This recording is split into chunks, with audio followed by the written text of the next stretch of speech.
Epilogi. Terima kasih sudah mengklik podcast horor ini. Kali ini aku akan membawakan kisah horor fiksi yang diangkat dari novel karyaku yang berjudul Rahasia Mertua. Kisah horor ini menceritakan tentang seorang wanita bernama Sarah yang baru saja menikah dan mengetahui fakta bahwa kedua mertuanya adalah penganut aliran kejawen. Pada malam-malam tertentu, kedua mertua Sarah mengadakan ritual semalam suntuk di dalam sebuah kamar khusus yang mereka sebut dengan kamar doa. Di saat itu pula lah, makhluk-makhluk yang tak kasat mata akan berdatangan dan berkeliaran di dalam rumah besar berbentuk joglo itu. Lalu, bagaimanakah nasib Sarah selanjutnya? Untuk mengetahui kelanjutannya, silakan siapkan posisi ternyamanmu dan selamat mendengarkan kisah horor persembahan dariku.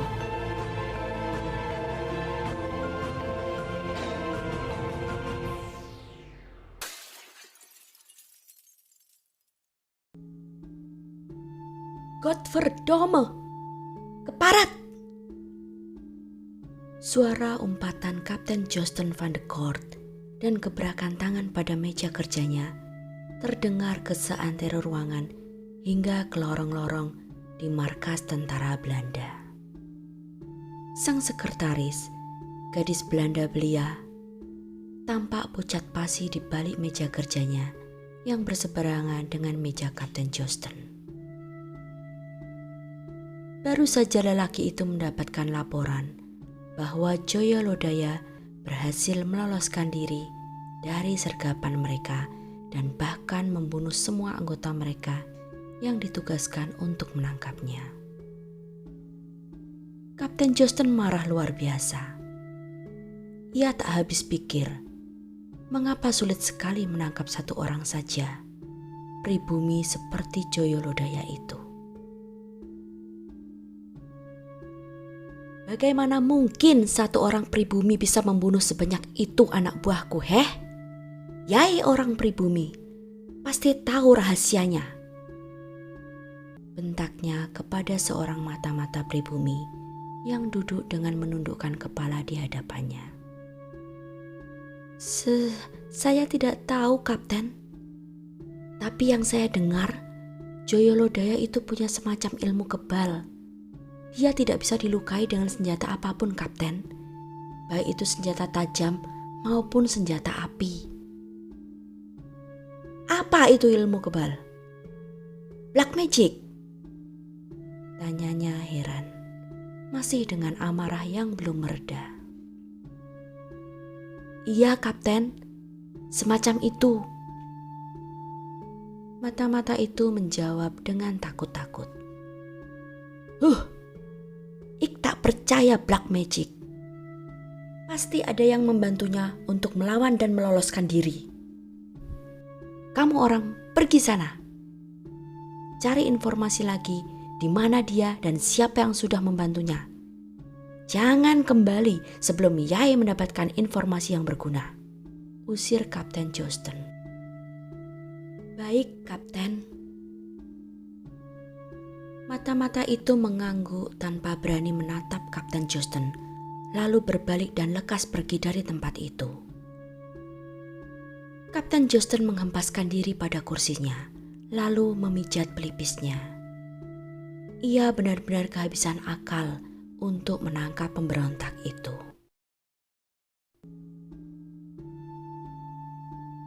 Jadi sekarang Nyai Ambarsari tinggal di rumah kita, Kakang? Tanya Retno Saraswati tatkala Joyo Lodaya menengoknya di kediaman Demang Aryakusuma. Joyo Lodaya dapat melihat dengan jelas sebersit kecemburuan dari raut wajah dan nada bicara sang istri. Mereka bertemu secara sembunyi-sembunyi di dalam istal milik Demang Aryakusuma. Joyo Lodaya menghela nafas dalam-dalam. Aku tak punya pilihan lain, Di. Kakang Waluyo terbunuh karena kompeni yang memburuku hingga ke rumahnya. Itu kesalahanku. Ia menatap Retno Saraswati dengan pandangan seolah meminta pengertiannya. Aku tak sanggup mengabaikan permintaan terakhirnya untuk menjaga calon anak dan istrinya. Retno Saraswati menggigit bibir bawahnya, menahan genangan air di sudut matanya. Namun usahanya sia-sia. Air mata itu pun tetap saja mengalir. Kakang mengungsikanku kemari, tapi malah ada perempuan lain yang tinggal di rumah kita dalam keadaan hamil tua pula. Apa kata orang-orang, Kakang?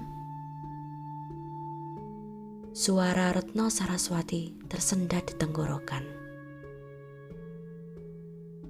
Joyolodaya meraih jemari istrinya dan menangkupkannya di depan dahinya. Ia benar-benar merasakan dilema. Tak menyangka hidupnya akan menjadi serumit ini. Sejenak keheningan melingkupi mereka. Hanya terdengar ringkikan pelan salah satu kuda, seperti dapat merasakan kegelisahan dua insan manusia itu.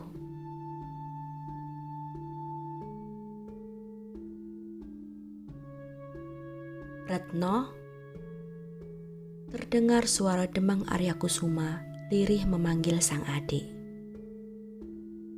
Dalam, Kakang, jawab Retno lirih. Lelaki itu masuk ke dalam istal, lalu menutup kembali pintunya dengan hati-hati. Ia menghampiri sang adik dan iparnya, lalu menyentuh bahu keduanya. Bawa saja Nyai Ambersari kemari, biar aku yang menjaga mereka berdua, ujarnya kepada Joyolodaya. Joyolodaya tampak menimbang sejenak. Ia hampir melahirkan dalam hitungan hari, Kakang. Perjalanan kemari akan sangat beresiko untuknya. Apalagi kondisi tubuhnya yang semakin melemah sejak kematian Kakang Waluyo. Ia sangat terpukul. Mereka semua terdiam. Beberapa detik kemudian, Retno Saraswati pun angkat bicara. Baiklah, Kakang, biarkan aku saja yang pulang. Ucapan itu sontak membuat kedua lelaki di hadapannya terkesiap. Jangan, mereka berkata nyaris berbarengan. Tak apa, Kang, potong Retno Saraswati. Aku sehat walafiat, masih sanggup untuk menempuh perjalanan pulang. Aku tak ingin terus-menerus berada di sini dan terpisah dengan suamiku. Aku juga tak ingin mereka jadi bahan gunjingan orang, Kang. Ayo kita berangkat, Kang Joyo. Aku akan berganti pakaian sebentar. Tanpa menunggu jawaban, Retno Saraswati meninggalkan istal menuju ke rumah utama. Kapten Joosten melemparkan topinya ke atas meja dengan perasaan letih. Tak disentuhnya makan malam yang sudah disiapkan oleh pembantunya. Pulanglah saja, Ti. Tak perlu menungguku menyelesaikan makan malam.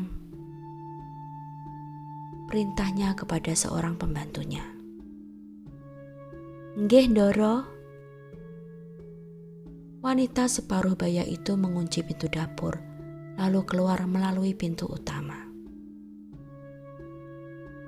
Kapten Joosten membuka sebuah lemari kecil dan mengeluarkan sebotol vodka. Ia menuang cairan itu ke dalam sebuah seloki dan menghabiskannya dalam sekali teguk. Kapten Joosten merasa sangat frustasi. Sudah hampir jatuh tempo batas waktu yang diberikan oleh atasannya untuk meringkus Joyolodaya. Namun, hingga kini ia belum juga berhasil menangkap pemberontak itu. Ia takut hal itu akan mengancam karirnya. Kapten Josten melucuti seragamnya. Pakaian itu bertumpuk begitu saja di lantai kamar mandi. Ia menceburkan diri ke dalam bak mandi. Air hangat yang sudah dituangkan Nyi Harti di bak mandinya terasa sangat nyaman di tubuhnya yang lelah. Selesai menyabuni kulitnya, lelaki itu berendam sembari memejamkan mata.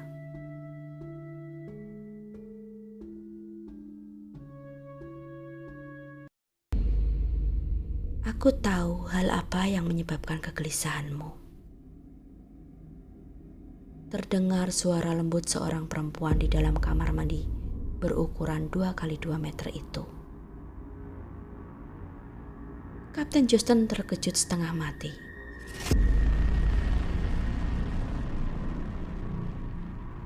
Sontak ia membuka mata dan duduk tegak dengan posisi waspada. "Siapa, Yai? Bagaimana Yai bisa masuk ke dalam rumahku?" bentaknya. Perempuan itu tersenyum tipis.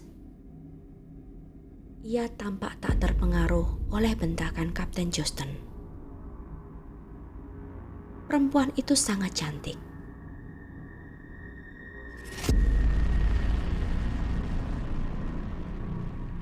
Tubuhnya yang indah berbalut kebaya berwarna merah tua dan berkain jarik. Perempuan itu mencabut tusuk konde di sanggul jempolnya, membuat rambutnya yang hitam dan panjang sepunggung jatuh terurai. Kapten Josten terpesona. Perlahan, perempuan itu membuka satu persatu kancing kebayanya, hingga buah dadanya terlihat bulat penuh. Matanya tetap lurus memandangi Kapten Josten. Kini perempuan itu pun melepaskan lilitan jarik di pinggangnya. Ia menyampirkan kain itu di atas sebuah kursi di sudut kamar mandi. Perempuan itu bergerak perlahan, seolah tak ada hal lain yang menunggu untuk dilakukan. Kapten Josten terus mengawasinya tanpa berkedip. Ia terhipnotis. Jiwa lelakinya pun meronta. Lelaki yang kesepian. Saat perempuan itu memasukkan telapak kakinya ke dalam bak mandi, Kapten Josten pun dengan segera menyergapnya.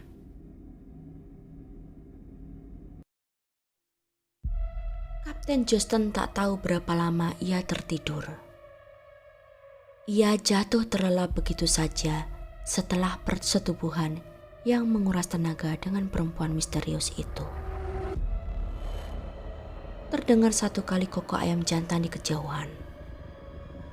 Aroma asap rokok di dalam kamar itu merasuki indera penciumannya, membuatnya terjaga. Kapten Josten membuka matanya, membiasakan diri melihat dalam kegelapan. Terlihat sebuah titik merah di dekat jendela. Nyala api dari sebatang rokok yang sedang dihisap oleh perempuan itu. Kapten Josten beringsut, berusaha menyandarkan punggungnya pada sandaran tempat tidur. Perempuan itu tengah berdiri memunggunginya. Ia memandang kebun yang gelap melewati kaca jendela yang berembun. Dini hari ini terasa begitu dingin menusuk tulang. Namun sepertinya tubuh telanjang perempuan itu tak dapat merasakannya. "Siapa kau sebenarnya?" tanya Kapten Josten untuk kedua kalinya.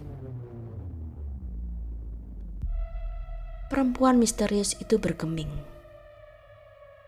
Ia menghembuskan asap rokoknya perlahan. Dalam keadaan normal, Kapten Josten pasti sudah meringkus siapapun yang berani menyelundup ke dalam rumahnya. Namun entah mengapa, Kapten Josten merasa perlu bersikap baik kepada perempuan ini. Nalurinya mengatakan bahwa perempuan yang berdiri di hadapannya sekarang bukanlah perempuan sembarangan. Kapten Josten tetap menunggu jawaban yang tak kunjung ia dengar. Lelaki itu menyingkirkan selimut dan bangkit menuju ke meja. Ia meraih kotak rokok dan menyalakannya sebatang, lalu duduk di sebuah kursi berukir. "Kau tak perlu tahu siapa aku, Tuan. Aku datang untuk menolongmu." Suara merdu perempuan itu mengalun bagaikan gemerincing lonceng dari surga. "Menolongku dari apa, Nyai?" Kapten Josten sama sekali tak paham arah pembicaraan perempuan itu. "Aku tahu kau akan kehilangan karirmu bila tak sanggup meringkus Joyo-Lodaya dengan segera." Kapten Josten terkesiap. Ia benar-benar tak menduga perempuan itu bisa membaca kekhawatirannya dengan begitu jelas. "Lalu, apa yang akan bisa kau lakukan untuk menolongku, Nyai?" Perempuan itu mematikan rokoknya ke atas sebuah asbak kaca. Ia berbalik ke arah ranjang. Gerakannya begitu gemulai, nyaris tak kentara. Kapten Josten memandangnya tanpa berkedip. Perempuan itu mengenakan pakaiannya sambil berbicara. "Beberapa hari lagi, tepatnya di hari Rabu Wage, saat tengah malam, bawalah sendiri pasukanmu ke rumah Joyo-Lodaya. Itu adalah hari kelahiran sekaligus pengapesan, hari naasnya. Ia tak akan bisa melindungi sekaligus 2 orang wanita hamil. Jadikan mereka sebagai sanderamu agar Joyo-Lodaya menyerah." Perempuan itu berbalik dan menyerahkan sesuatu dalam genggamannya.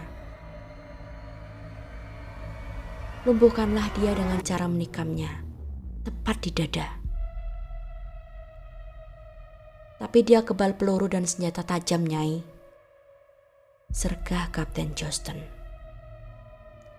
"Tidak dengan belati ini. Ini belati milik mendiang suamiku. Aku sudah bertapa sekian lama untuk membuat belati ini agar mampu melukai Joyo-Lodaya."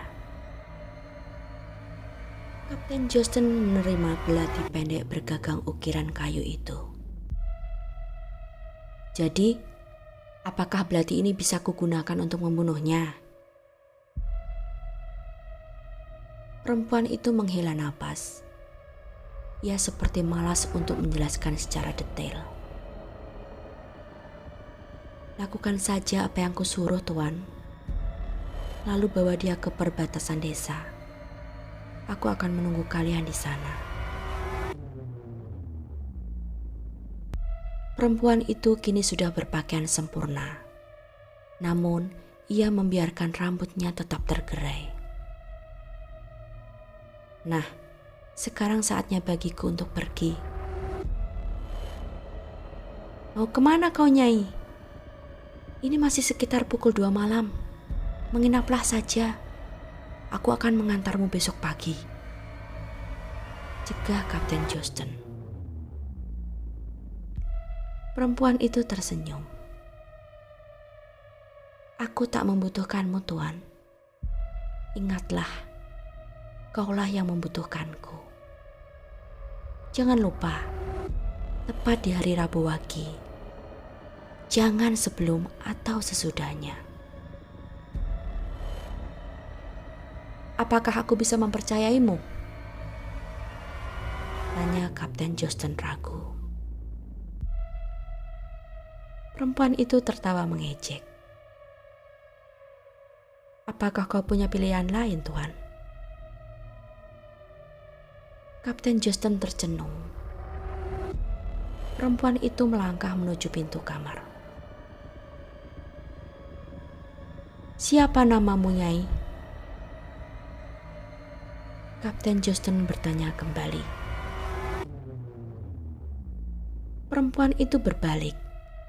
Wajah cantiknya tersorot samar sinar lampu dari ruang tengah. Seulas senyuman misterius muncul di bibirnya yang ranum. "Aku Surtini." Lalu ia berbalik dan melesat menghilang dari pandangan Kapten Josten seiring hawa dingin yang masuk dari pintu depan yang terbentang lebar. Kapten Josten kembali ke dalam kamar. Langkahnya sempoyongan. Rasa sakit yang luar biasa kini menyerang kepalanya. Kapten Josten tak sepenuhnya yakin pada hal yang baru saja dialaminya. Seorang perempuan misterius yang memberikannya kenikmatan sesaat. Sebuah petunjuk yang harus ia laksanakan, serta sebilah belati yang kini berada dalam genggamannya. Kapten Josten menyalakan lampu kamarnya. Saat ia melihat sebuah tusuk konde berwarna keemasan tergeletak di meja kecil sebelah tempat tidur, barulah Kapten Josten yakin bahwa perempuan itu bukanlah sekedar khayalannya semata.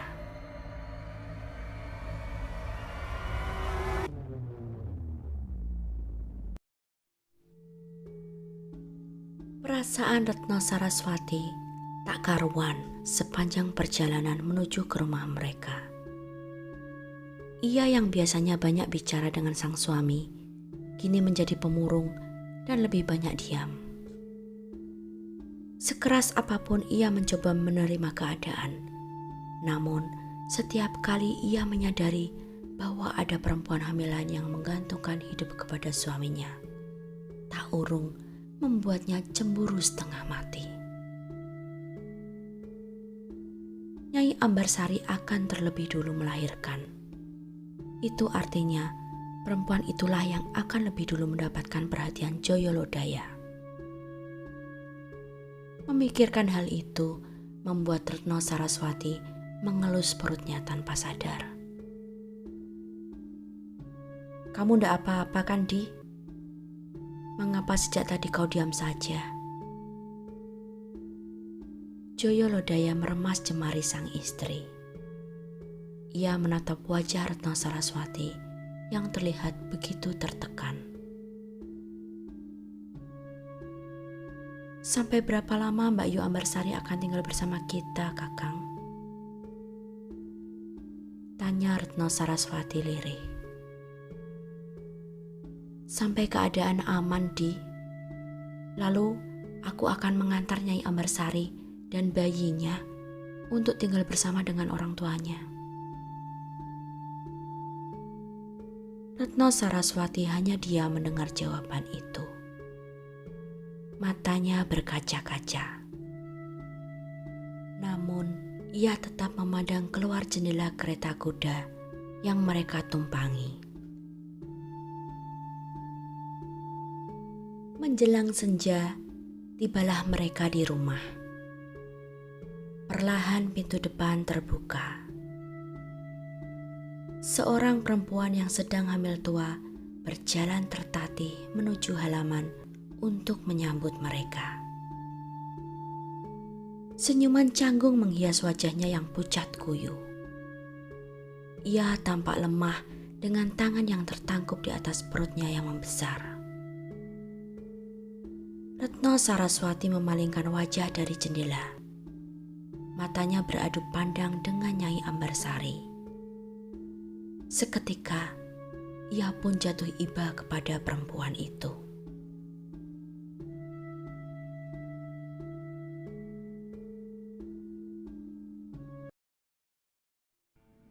Demikianlah akhir part ke-11 dari kisah horor yang berjudul Rahasia Mertua. Apakah kalian suka ceritanya? Silakan tinggalkan komentar, di like, share, dan subscribe channel ini agar kalian mendapatkan notifikasi setiap aku mengupload part berikutnya. Terima kasih.